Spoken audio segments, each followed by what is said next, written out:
ଶ୍ରୀମନ୍ଦିର ଏମିତି କଣ ହୋଇଥିଲା ଯେ ରାବଣ ଭଳି ଯୋଦ୍ଧା ମଧ୍ୟ ହନୁମାନଙ୍କୁ ବନ୍ଦୀ କରିପାରିଲେ ନାହିଁ। କିନ୍ତୁ ଏବେ ବି ହନୁମାନ ସେହି ମନ୍ଦିରରେ ସୁନାର ଶିକୁଳିରେ ବନ୍ଦୀ ହୋଇଛନ୍ତି। ଏବଂ କାହିଁକି ପବନ ଦେବଙ୍କୁ ଶ୍ରୀମନ୍ଦିରର ବିପରୀତ ଦିଗରେ ବୁଲିବାକୁ ପଡ଼ିଲା? ବହୁ ବର୍ଷ ପୂର୍ବେ ଯେତେବେଳେ ଶ୍ରୀ ଜଗନ୍ନାଥ ଶ୍ରୀମନ୍ଦିରର ସିଂହାସନରେ ବିରାଜିତ ହୋଇଥିଲେ, ସମୁଦ୍ର ଦେବ ଶ୍ରୀ ଜଗନ୍ନାଥଙ୍କ ପାଦ ସ୍ପର୍ଶ କରିବା ପାଇଁ ପ୍ରତିଦିନ ଚାଲି ଆସୁଥିଲେ। ସବୁ କିଛି ଠିକ ଥିଲା, କିନ୍ତୁ ଦିନେ ସମୁଦ୍ର ଦେବ ଜଗନ୍ନାଥଙ୍କ ପାଦ ସ୍ପର୍ଶ କରିବା ପାଇଁ ଜଗନ୍ନାଥଙ୍କ ନଗରୀକୁ ବୁଡେଇ ଦେଇଥିଲେ। ତାପରେ ଏହା ବାରମ୍ବାର ଘଟିବାକୁ ଲାଗିଲା। ଏହି ମହାବିନାଶକୁ ରୋକିବା ପାଇଁ ଶ୍ରୀ ଜଗନ୍ନାଥ ହନୁମାନଙ୍କୁ ସମୁଦ୍ର କୂଳ ଜଗିବାକୁ ନିର୍ଦ୍ଦେଶ ଦେଇଥିଲେ ଏବଂ ସେତିକିବେଳେ ସମୁଦ୍ର ଦେବ ହଠାତ୍ ଶାନ୍ତ ହୋଇଯାଇଥିଲେ। କିନ୍ତୁ ସମୁଦ୍ର ଦେବ ଶ୍ରୀ ଜଗନ୍ନାଥଙ୍କୁ କଥା ଦେଇଥିଲେ କି ଯେପର୍ଯ୍ୟନ୍ତ ହନୁମାନ ସେ କୂଳକୁ ଜଗିବେ ସେ ଶାନ୍ତ ରହିବେ।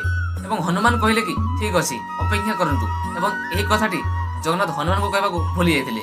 କିନ୍ତୁ ଗୋଟିଏ ଦିନ ଯେତେବେଳେ ଶ୍ରୀମନ୍ଦିରରେ ରାମ ଭଜନ ଗାନ କରାଯାଉଥିଲା, ସେହି ସମୟରେ ହନୁମାନ ସମୁଦ୍ର କୂଳକୁ ପ୍ରହରୀ ଛାଡ଼ି ରାମ ଭଜନରେ ପହଞ୍ଚିଗଲେ। ହନୁମାନ ଯିବା ପରେ ସମୁଦ୍ର ଦେବ ପୁଣି ଆସିଲେ ଏବଂ ସହର ବୁଡ଼ିଗଲା।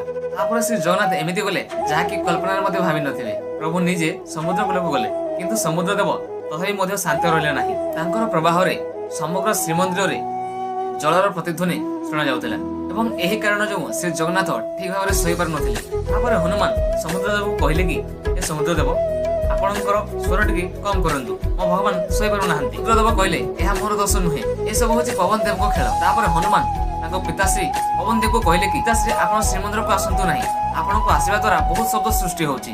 ଏବଂ ପବନ ଦେବ କହିଲେ କି ଏହା ହଉଛି ସମ୍ପୂର୍ଣ୍ଣ ଦୁର୍ଭାଗ୍ୟଜନକ, ମତେ ଆସିବାକୁ ହିଁ ପଡିବ, କିନ୍ତୁ ଏହାର ଗୋଟେ ଉପାୟ ଅଛି। ଆଜିଠାରୁ ମୁଁ ସର୍ବଦା ବିପରୀତ ଦିଗରେ ହିଁ ଆସିବି। ଏବଂ ସେହି ଦିନଠୁ ସମୁଦ୍ର ଦେବ ଶ୍ରୀମନ୍ଦିର ପାଖରେ ଥାଇ ମଧ୍ୟ ଆସନ୍ତି ନାହିଁ ଏବଂ ତାଙ୍କ ଜଳର ପ୍ରତିଧ୍ୱନି ମଧ୍ୟ ଶୁଭାଯାଏ ନାହିଁ। ସେଥିପାଇଁ ଆଜି ମଧ୍ୟ ଶ୍ରୀମନ୍ଦିରର ପତାକା ବିପରୀତ ଦିଗରେ ହିଁ ଉଡ଼ିଥାଏ। ଏବଂ ଆଜି ମଧ୍ୟ ସେହି ସ୍ଥାନରେ ଶ୍ରୀ ଜଗନ୍ନାଥ ହନୁମାନଙ୍କୁ ଯେଉଁଠାରେ ବନ୍ଦୀ କରିଥିଲେ ସେହି ମନ୍ଦିର ମଧ୍ୟ ଅବସ୍ଥିତ। ଏବଂ ଯେଉଁମାନେ ହୃଦୟରୁ ଶ୍ରୀ ଜଗନ୍ନାଥଙ୍କୁ ବିଶ୍ୱାସ କରନ୍ତି ନିଶ୍ଚୟ କମେଣ୍ଟରେ ଜୟ ଜଗନ୍ନାଥ ଲେଖିଦିଅନ୍ତୁ। ଆମ ଚ୍ୟାନେଲକୁ ସବସ୍କ୍ରାଇବ କରିଦିଅନ୍ତୁ ଏମିତି ପୌରାଣିକ କାହାଣୀ ଦେଖିବା ପାଇଁ।